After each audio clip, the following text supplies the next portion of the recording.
The flutter of the Kenya Red Cross flag, the wail of its ambulances, and the sight of volunteers in red jackets have become symbols of hope. In every disaster Kenya has endured, the Kenya Red Cross Society has been there, saving lives, comforting survivors, and restoring dignity. But where did this story begin? Its roots trace back to Solferino, Italy, where Henry Dunant witnessed the horror of war that inspired the formation of the Global Red Cross movement. In Kenya, volunteers first served under the British Red Cross during World War II, supporting wounded soldiers and communities hit by famine and conflict. By 1940s, a Kenyan branch began to emerge, offering medical care, training caregivers, and standing firm through the Mau Mau emergency and the transition to independence. After independence, pioneers like Dedan Githegi, Rachel Mzera, and Charles Rubier broke racial barriers and transformed the colonial branch into a Kenyan humanitarian institution. It was difficult those days, by the way. Difficult because the organization was not really known by our Kenyan people. It was a voluntary organization, and to get people to volunteer their services and their money, it was very, very difficult indeed. However, we managed, and during those days, we had a lot of European volunteers, some Asian volunteers, and a few Africans. When many institutions in Kenya did not have women leaders, Kenya Red Cross was led by a woman, Ms. Rachel Mzera. And people, I think we underestimate the impact of that. We underestimate the impact of how in 1965 a national institution was led by a woman who was competent and got the responsibilities based on her competence. And she went on to provide excellent leadership for many years. In 1965, Parliament passed the Kenya Red Cross Society Act, and in 1966, the society gained full recognition as an independent national society. By 1967, Kenya Red Cross became the 107th member of the International Federation of Red Cross and Red Crescent Societies.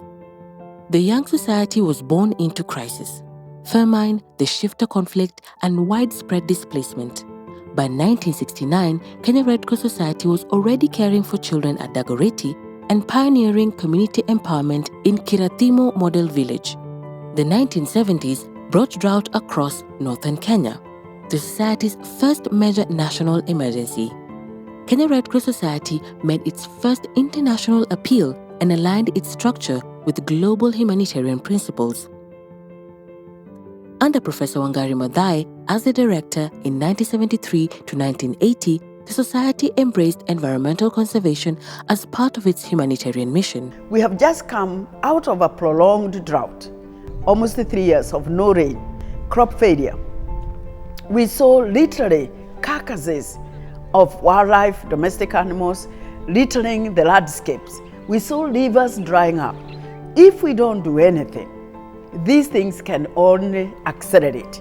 By 1975, it had expanded from 9 to 45 branches and launched its first refuge operations during Uganda crisis. The 1980s deepened Kenya Red Cross's role in national emergencies. Under Ephraim Gadeya, Kenya faced severe drought, conflict in Garissa, and the Wagala tragedy. Because we have already brought up the National Society presence in Garissa and other areas, the reaction we did, regardless of the problem we went through, unfortunately we were not allowed to go to Ghana, for example, but we had already created a name in those areas. People have seen the Red Cross on the ground. The society coordinated national disaster preparedness, expanded health outreach, and took early leadership in HIV/AIDS awareness. HIV/AIDS also, the national got involved a lot, and we started HIV training to the grassroots workers, to the middle people in the government, so that they can be the first, because nobody was in the front. And to explain to people Although HIV is there, we have to live with it. I think we started quite a long time ago. And you remember the sign that you remember, I don't know whether you use this same book, and it was crash AIDS. The society matured into a trusted humanitarian institution with stronger governance, branches, and volunteers. The 1990s tested Kenya's unity. As leaders pushed for multi-party democracy, government funding to the society was withdrawn only to be restored decades later in 2023.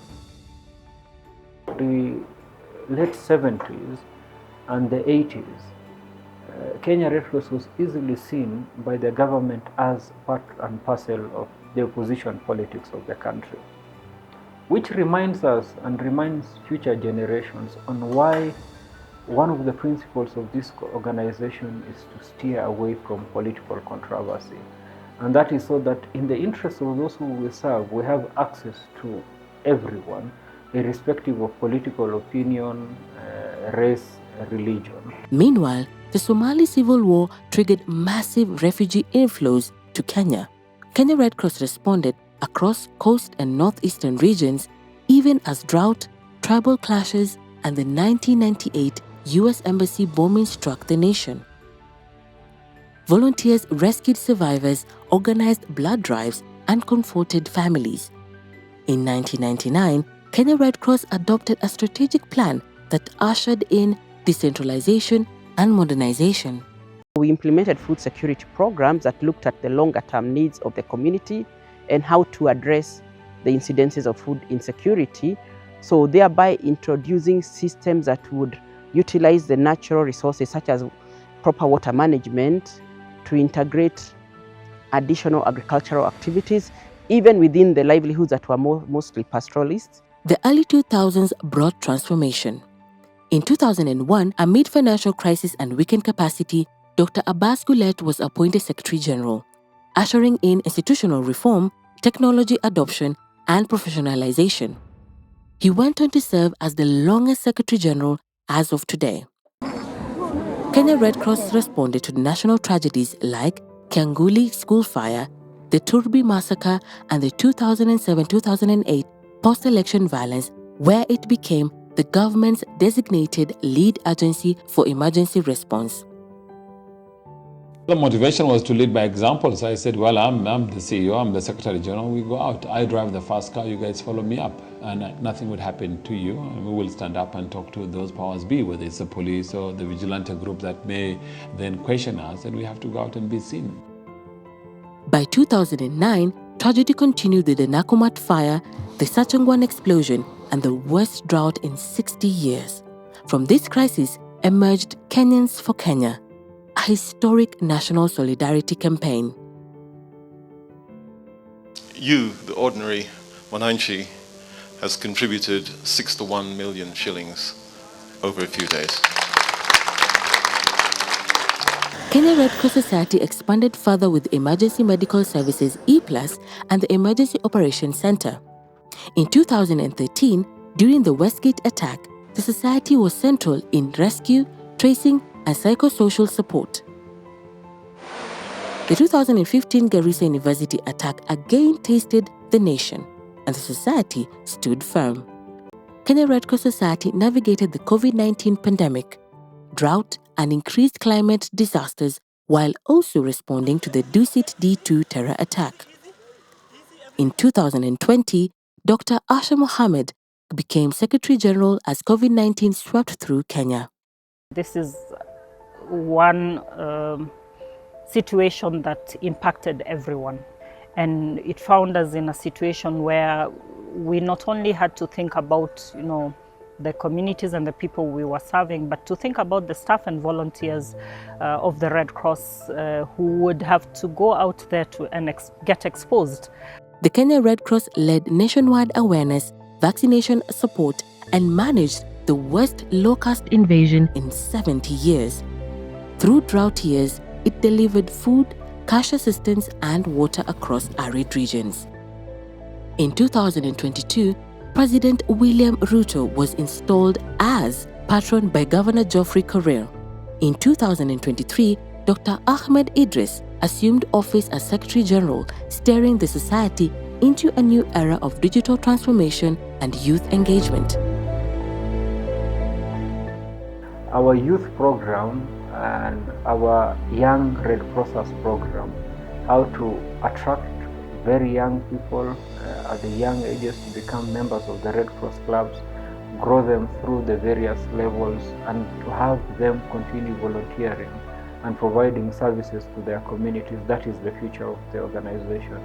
Under his leadership, Kenya Red Cross responded to El Nino floods, the Mai Mahiu tragedy, the Embakasi gas explosion, the Hillside Endarasha school fire, Shakahola, and the 2024-2025 national protest, treating both protesters and police with neutrality.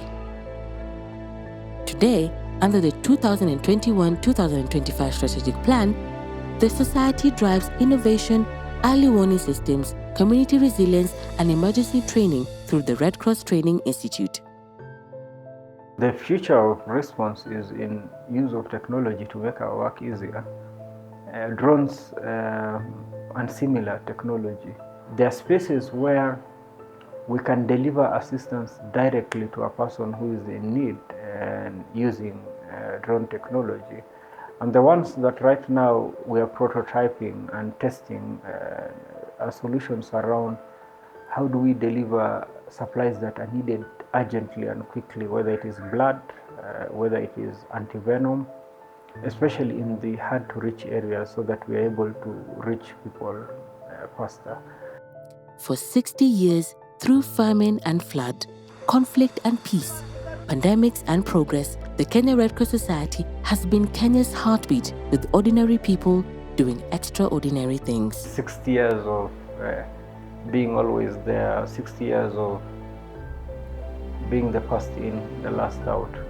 It's 60 years of selfless commitment by our volunteers throughout the country, because they have always been there when there is need.